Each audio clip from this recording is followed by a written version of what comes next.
de la población mundial que tienen una deuda, sea privada o pública, que corresponde a 99% de las deudas, ¿ok? Entonces, el volumen de las deudas mundiales es complicado al nivel de traducción de decirlo porque hay muchos ceros. Pero ustedes escriben 1600 y añaden 9 ceros.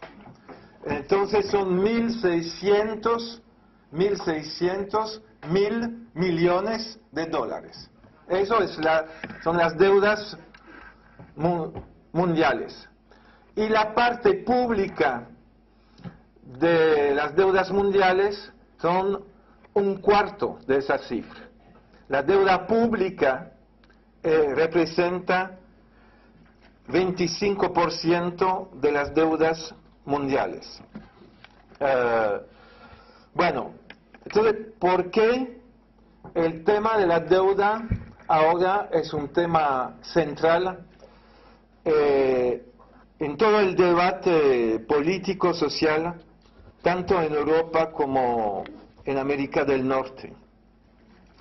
Tiene que ver con el mecanismo con el cual, uno de los mecanismos principales con los cuales el capitalismo ha logrado en los años 90 y en los 2000 hasta el 2007-2008 mantener un cierto nivel de crecimiento económico.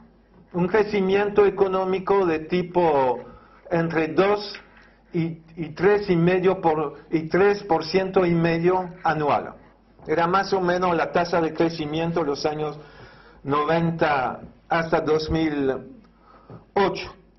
Logró mantener ese nivel de crecimiento en condiciones ya en las cuales la ofensiva iniciada por Margaret Thatcher y Ronald Reagan, es decir, el viraje neoliberal que se inició a final de los 70, inicio de los 80 en los países del norte, esa ofensiva ya había logrado reducir la parte de la masa salarial en relación al Producto Bruto Interno. La parte que iba al capital ya había aumentado. En muchos países del norte, los salarios no seguían el aumento de la productividad. Había algo de aumento, pero más bien en muchos países, en particular en Estados Unidos, había estagnación salarial o reducción salarial del salario real. Pero se mantenía el crecimiento. Claro, se mantenía por el hiperconsumo de la clase capitalista, que sí consume, pero como es el 1% de la población, aumentar su consumo de manera máxima no permite mantener un crecimiento económico. Entonces, el mecanismo que ha permitido mantener el crecimiento económico, o uno de los mecanismos principales, es el endeudamiento. Los hogares, pero también las empresas, siguieron consumiendo, siguieron con una demanda creciente a través del crédito hipotecario y del crédito al consumo. Si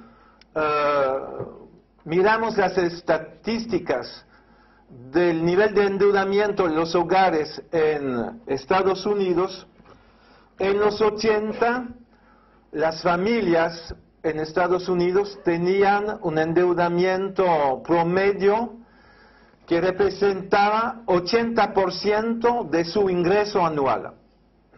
Entonces, la adición de las deudas de las familias representaban 80% de lo que la familia ingresaba cada año.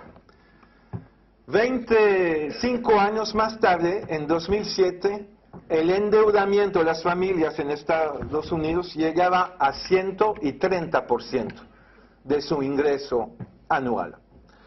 Y podemos ver que en los países donde las políticas neoliberales se desarrollaron de la manera más brutal, el nivel de endeudamiento de las familias también aumentó de manera brutal. Me refiero al Reino Unido, por ejemplo, y a Irlanda.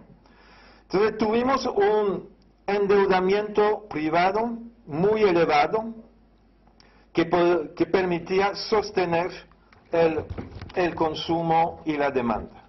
Un endeudamiento también de la clase capitalista, que contrataba deuda para invertir en especulación financiera. Se ve perfectamente que en el aumento del endeudamiento de las familias en Estados Unidos, las familias más ricas que no tenían por qué endeudarse, ellas también se endeudaban, porque la tasa de interés a partir del 2001, para responder a la crisis de Enron, etcétera, del inicio de los 2000, la tasa de interés había bajado mucho. Entonces los ricos se endeudaban para especular. Pero también, por ejemplo, en Estados Unidos, imagino que ustedes leyeron en la prensa que los estudiantes para pagar sus estudios se endeudan. Una cantidad enorme de estudiantes que tienen una deuda ya durante sus estudios de un tipo de entre 50.000 y 70.000 dólares, que tienen que devolverlo encontrando un trabajo, pero ahora no encuentran trabajo como para reembolsar esto, o no encuentran trabajo como estudiante para pagar sus estudios y reembolsar su deuda. La deuda estudiantil en Estados Unidos es un millón de dólares. Entonces, es 1 más 12, 0. Un millón de dólares, la deuda estudiantil. Y el nivel de default, es decir, de impago, llega al 12%. Hay 12% de estudiantes que no están en condiciones de seguir reembolsando su deuda. Bueno, entonces para mostrar que realmente ha sido un mecanismo importante. Un mecanismo importante también para las empresas. Y las empresas, dentro del marco de la financiarización de la economía, en lugar de invertir sus ganancias, reinvertir sus ganancias en la producción, invertían una parte de sus ganancias en especulación financiera, en productos que se revelaron luego como tóxicos, en productos que se llaman productos derivados o productos estructurados.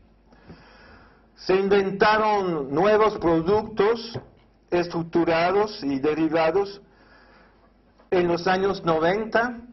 Uno de los bancos más creativos en la invención de productos derivados estructurados es el famoso banco JP Morgan, que está ahora en plena crisis. Acaba de admitir una pérdida de 5.000 millones de dólares en el mercado de los productos derivados hace 3 semanas, y ya había perdido una cantidad de dinero en la crisis del 2007-2008. Bueno, era la segunda parte de la introducción. Es decir, la deuda ha sido un mecanismo central para mantener un